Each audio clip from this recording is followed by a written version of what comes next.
আসসালামু আলাইকুম viewers, welcome back to my channel Shad Bangladeshi food Ninja. আজকে আপনাদেরকে চাল কুমড়োর বড়ি দিয়ে একটি রেসিপি দেখাবো। আশা করব আপনাদের ভালো লাগবে। প্রথমেই আমি চাল কুমড়োর বড়িগুলো হালকা করে ভেজে নিচ্ছি। এখানে কিন্তু আমি কোনো তেল ইউজ করিনি, শুধুমাত্র একটি খালি প্যানে বড়িগুলোকে ভেজে নিচ্ছি ওলটপালট করে। এই সময় অবশ্যই খেয়াল রাখবেন, বড়ি কিন্তু খুব তাড়াতাড়ি পুড়ে যায়। আমরা এখন চলে যাব মূল রান্নাতে। প্রথমে আমি তেল নিয়ে নিয়েছি 3 টেবিল স্পুন, আর এখানে দিয়ে দিলাম রসুন বাটা 2 টেবিল স্পুন, হলুদ গুঁড়ো 1 টেবিল স্পুন, ধনিয়া এবং জিরে গুঁড়ো দিয়েছি 1 টেবিল স্পুন, আর মরিচ গুঁড়োটি আপনাদের স্বাদ অনুযায়ী দিয়ে দেবেন এবং লবণটাও আপনাদের স্বাদ অনুযায়ী। এখন আমরা এখানে অল্প অল্প করে পানি দিয়ে পুরো মশলাটিকে খুব ভালো করে ভুনে নেব। আর আমরা এখানে পানি ব্যবহার করছি যেন মশলাটা পুড়ে না যায়। যখন মশলার তেল উপরে উঠে আসবে তখন এখানে অ্যাড করে দিব আলুটিকে হালকা কষিয়ে আমরা পানি না দিয়ে কিন্তু ঢেকে দেব এবং কিছুক্ষণ পর দেখবেন ঠিক এভাবেই তেলটা উপরে উঠে এসেছে এবং এখানে এখন অ্যাড করে দিব বড়ি।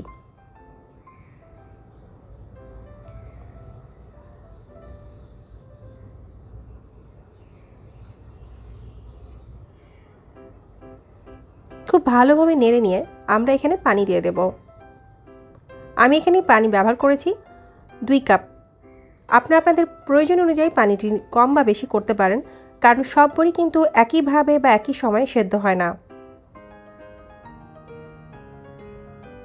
কোনো কোনো বড়ি কিন্তু খুব তাড়াতাড়ি সেদ্ধ হয়ে যায়, আর কোনো কোনো বড়ি কিন্তু অনেক দেরি করে সেদ্ধ হয়।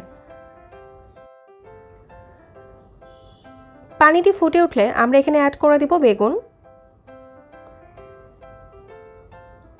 আর এই মোমেন্টে কিন্তু চুলার আঁচটা অবশ্যই মিডিয়াম থেকে হাই হতে হবে। এখন আমরা সেদ্ধ হওয়ার জন্য ঢেকে দেব। কিন্তু তরকারিটি নেড়ে দেওয়ার জন্য স্পুন ইউজ করব না, কারণ বড়ি কিন্তু অনেক নরম হয়, একটুতেই ভেঙে যায়। ব্যাস, আমাদের কিন্তু রান্না হয়ে গেছে। আর আমরা কিন্তু ঠিক এইরকম পানি থাকতেই নামিয়ে ফেলবো, কারণ বড়ি কিন্তু তরকারিটি ঠান্ডা হওয়ার পরে অনেকটাই পানি টেনে নেয়।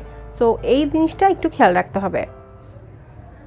আশা করব আপনাদের ভিডিওটি ভালো লেগেছে। ভালো লেগে থাকলে আমাদের চ্যানেলটিকে অবশ্যই সাবস্ক্রাইব করবেন আর আপনাদের মতামতগুলো কমেন্ট করে জানাবেন। নেক্সটে আবার দেখা হবে নতুন কোনো রেসিপি নিয়ে। ভালো থাকবেন। আল্লাহ হাফেজ।